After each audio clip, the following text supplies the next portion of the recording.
Hello and welcome to Watchdog Wargaming. The Korean War began on the 25th of June 1950 when some 75,000 soldiers for the North Korean People's Army poured across the 38th parallel, the boundary between the Soviet-backed People's Republic of Korea to the north and the pro-Western Republic of Korea to the south.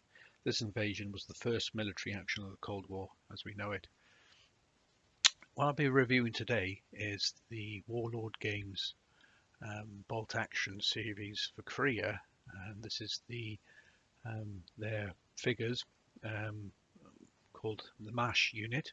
For those who don't know what MASH is, it means the Mobile Army Surgical Hospital, which is what the Americans deployed to Korea. The actual box set, it's actually based on figures from the film and the TV series of MASH, and that was based on the 4077th Mobile Army Surgical Hospital during the Korean War, and it's loosely based on the historic 8055 or 8055 MASH unit that was actually in Korea.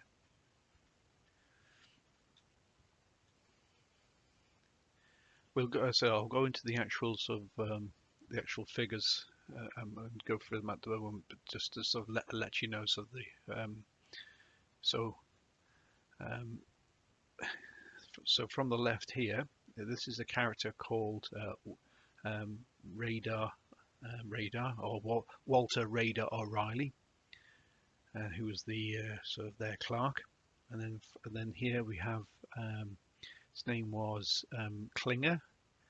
I think his name was Maxwell Klinger. Later on, to actually get a discharge from actually in Korea, he pretended to be a woman, and so dressed up in ladies' clothes. So in the actual program, and here he actually looks like he's wearing a nurse's outfit. And then at the back here, you've got a gentleman called Frank Burns? Frank Burns.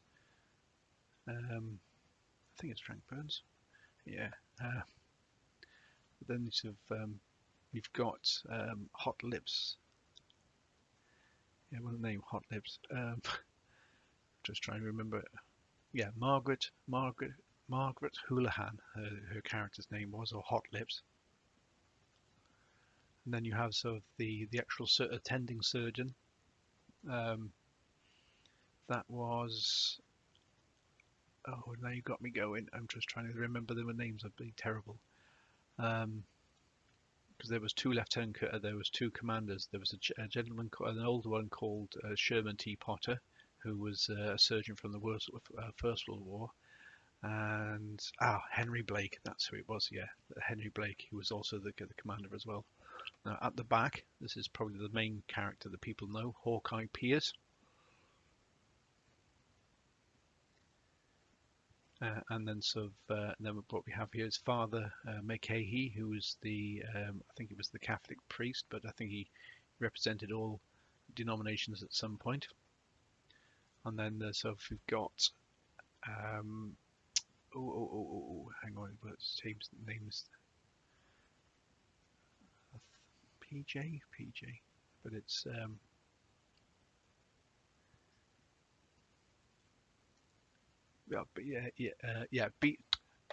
BJ Hannicut. And then the last person you got over here is I'm just trying to remember what the character that you played.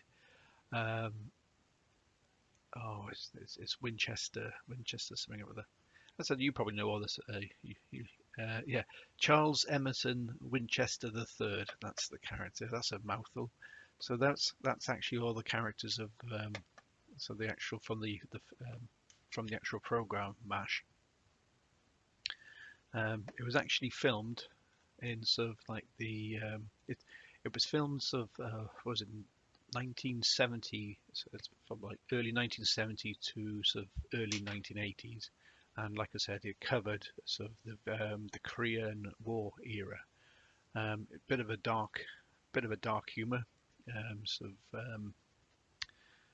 program, and it was quite anti-war at some points as well. But if you remember at the time, so that's when the sort of Vietnam War was actually running, so it was quite poignant that that where they were able to sort of get across in a TV program more or less what was going on.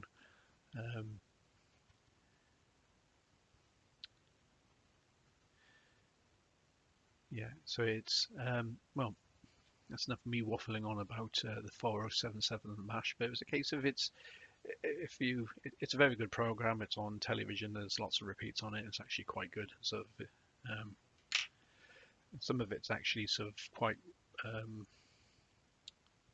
thought-provoking in some ways, humorous, thought-provoking, but sort of, that's my opinion on it. Now, yeah, I'll stop waffling on, and sort of we can open up the actual box. Typical sort of Boltaction. This particular one I didn't buy new, I bought second hand. Hadn't been opened from a well-known sort of online auction site. So typical sort of, it's got all the sort of the color diagrams. It's actually got a chappie on an operating theatre as well, and there's all the different characters are actually, I said, and it does represent what the actual what they look like.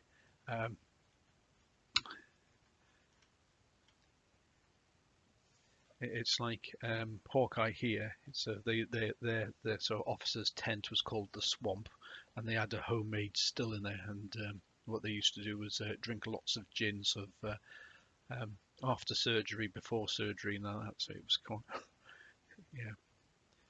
yeah. Okay, so let's have a look at what we've got inside.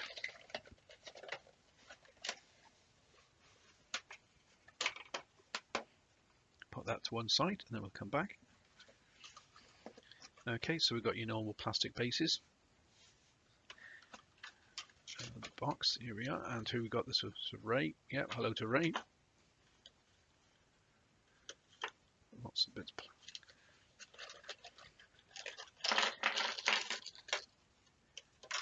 Okay, an interesting.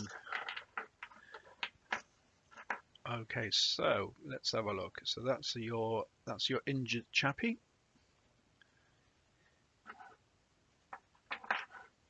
That's your injured chappie, and there's the legs for the surgery table. And then you've got is it Hot Lips Houlihan? So she'd be standing in attendance with the blood bottle. You've got Hawkeye Pierce. So he's holding up his gin glass, wearing his cowboy hat and his bathroom robe. That's Radar O'Reilly, the company clerk. The reason why they called him Radar, that he was able to detect incoming rounds, knew when the medical helicopters were coming, or where the if the phone would ring. He had a bit of a knack of preempting of events, so they called him Radar. And he also used to carry around a teddy bear as well, so that's one of his other trademarks. That's BJ Hennicutt. Father McCahey, the actual priest. Oh, I'll come back to that one actually. I'm just trying to remember what his name was. It's the Frank Burns. It's Frank Burns. Yeah, it was Major Frank Burns. He had a bit of a him and Houlihan were having a bit of a fling, but tried to keep it quiet. But every person knew about it.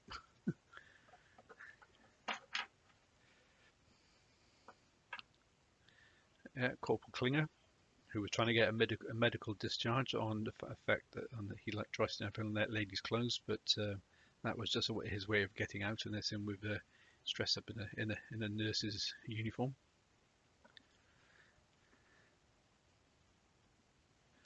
And this is the one I couldn't remember. Oh, hang on, let's try and remember what it was. No, oh, it'll come back to me.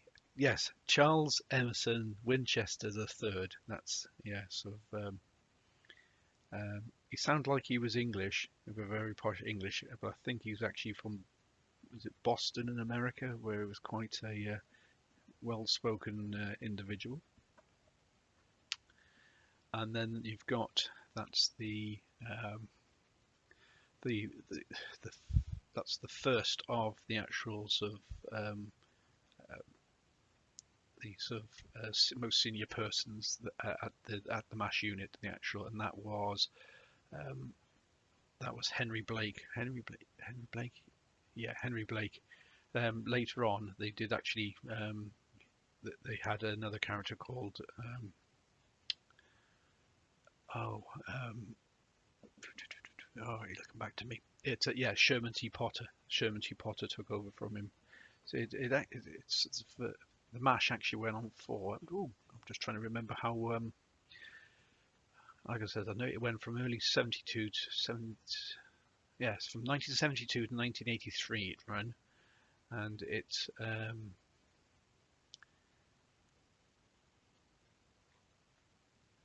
just trying, and it's just that there was so many programs. It actually won a lot of actually awards as well. So right, so that's less about the program. Back onto the models. So that's what we're here for. Yeah, so I actually thought sort of if we're talking about the Korean War, then sort of what would be the most sort of memorable thing about it would actually be a field, a mobile field hospital. Yes, I know it's a TV, talking about a TV series, but there was actually mobile field hospitals out deployed into Korea. And to be honest, it wasn't. The Americans weren't the only people to have mobile field surgical hospitals out there. Under United Nations banner, those countries that didn't want to put fighting troops on the ground that provided medical support. So you had Denmark, India, Italy, Norway, and Sweden all provided either field hospitals or field ambulances or their own versions of MASHs. And so it says that and they were all sort of well used during the Korean conflict. So yeah, this is something I've recently picked up, and so at some point, once I've finished all painting all my North Koreans, I will go on to finish these off, and then sort of put these on here as a bit of a showcase. Even if you don't collect, sort of Boltaction Korean figures, there are quite a colourful characters in their own right, and they would be very, very good for those people who just want to paint something different for a change. Plenty of characters, and plenty of character in the figures. The sculpts are well molded, and they do show the actual true characters of the figures that they're actually showing. So yeah, another sort of well done to Warlord Games, and keep up the good work, and hopefully we'll get some updates on what's happening with their Korean range at the moment. So I know there's a few people interested on that. Yeah, so thank you for your time, much appreciated. If you like what I'm doing, don't forget to like and subscribe below. Yeah, so I'll try not to waffle as much as next time, but until then, I'll catch you later. All the best. Cheers. Bye now.